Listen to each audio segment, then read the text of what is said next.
Hello, Cancer, Sun, Moon, Rising, and Venus Signs. Kamusta kayo? Sana ba'y nasa mabuti kayong kalagayan? Welcome back po sa Star Tarot. Kung bago kayo dito, welcome din kayo. Thank you for your support. I truly appreciate it. God bless you all, Cancer. Una mensahe po ninyo ay Six of Wands. Ayan. So, this is really a beautiful energy. Cancer si Six of Wands kasi this is victory energy. This is success. No? So, meron ditong naghihintay na tagumpay sa inyo. Pwedeng link yan sa inyong trabaho. No? Merong task or merong kayong project na ginawa and maybe ito mapagtatagumpayan nyo na. Pwede rin naman na related ito sa inyong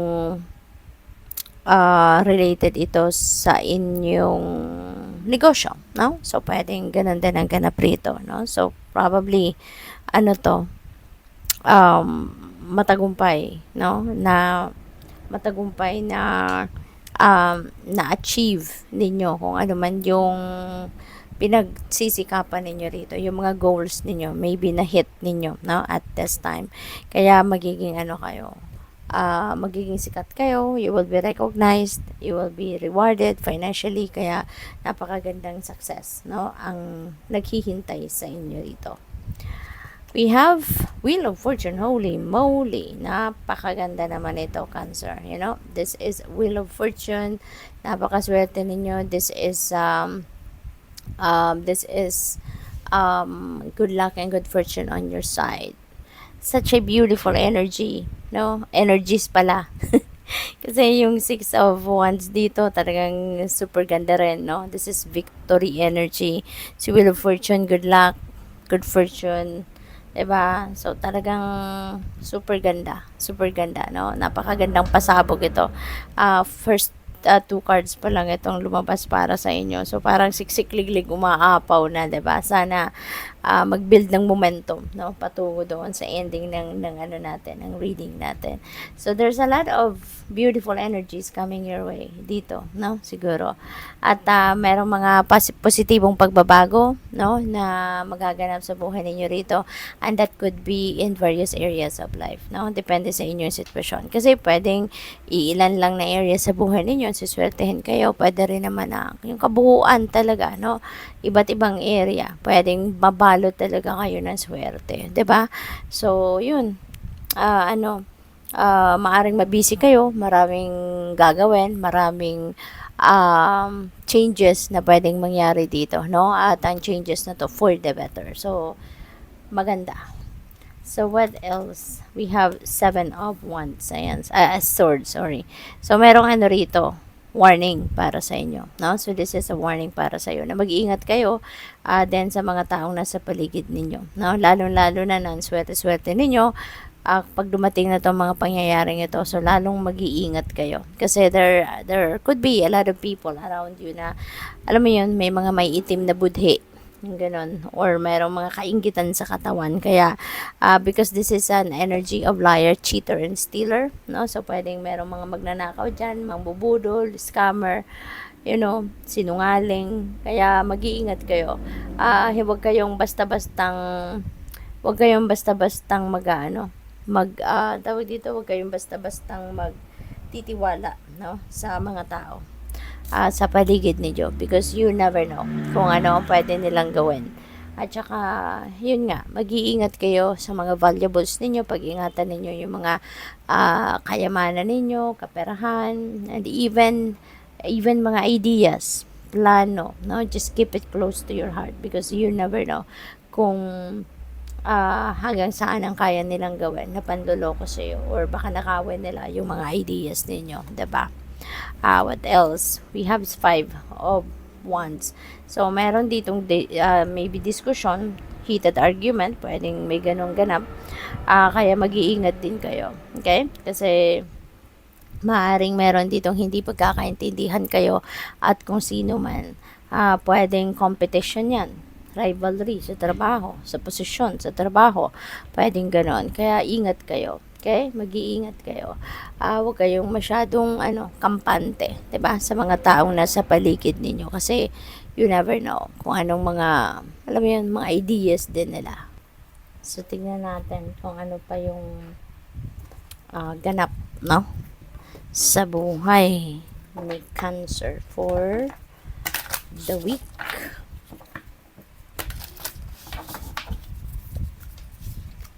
Generosity. Ayan. So, sadyang generous talaga kayo ng Cancer. Lagi kayong mapagbigay, matulungin, 'di ba? Kahit nga kakainin nyo na lang, binibigay nyo pa eh. Ganyan kalaki ang puso ninyo. Ganyan kayo ka-compassionate, no? Kaya naman, pinagpapala kayo, 'di ba? Napakaganda ng mga mensaheng ito para sa iyo, no? Kaya, you will be blessed as well, no? Pagpatuloy nyo lang yan. Siguro ngayon, mayroon din mga umaasa talaga sa iyo. Maaaring merong mga regular na taong naghihintay, no, ng tulong ninyo in whatever shape or form. At nandyan kayo lagi, no, para tulungan sila. Nandyan kayo lagi. No? Kumbaga, naka-pledge na kayo, no, na siguro buwan-buwan may binibigay kayo or may ibibigay kayong tulong. We have activation. This is a springtime, no, sa buhay ninyo. Sa ngayon siguro, time para kayo ay magplant ng seeds, kayo ay magtanim ng buto, no? Para makuha ninyo yung bunga na gusto ninyo or bunga na minimithi ninyo pagdating ng panahon. So, sa ngayon, you are going to start taking action, no? Kung ano man yung goals ninyo, ano man ang sinet ninyong, kung ano yung ini-envision ninyo for yourself, no? For a certain period of time. Maaring sa ngayon, sisimulan nyo nang gawin yan. Sa ngayon, magsisimula na kayong magtanim, kumbaga, no? We have protection. Ayan. So, dito naman sa protection energy, this is really, really good. Really beautiful. Kasi hindi kayo pinapabayaan ng Divine Universe and the rest of your spirit team. Meron kayong, there is someone, no, na lagi nakabantay sa'yo, lagi nakatingin sa'yo, yung ganon. At ano ito, this could be your spirit guide. Pwedeng yung guardian angel mo to. Diba? Ang Panginoon, laging nakabantay sa'yo. Kaya pinoprotektahan ka, ginagwardyahan ka. Kaya wala ka din dapat na ikabahala, no? Wala ka din dapat na ikatakot because you are divinely protected and guarded. We have happiness. Wow, napakaganda naman kasi magiging masayang-masaya kayo, no, at this time. Wala naman kayong dapat na ikalungkot talaga. Tingnan mo mga dalawang ito. 'Di ba? You are so blessed. Kumbaga, bonggang-bongga, no? Yung mga pangyayaring yan sa buhay ninyo. Kaya, marami talaga kayong rason, no, para maging masaya.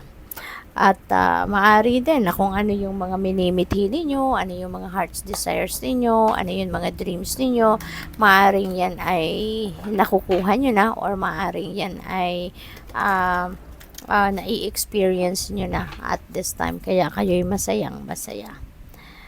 Find your calm. Okay? Kalma lang. Lalo na sa mga pagkakataong ito. Sa mga pangyayaring ito. Kalma lang. No? Kailangan lang na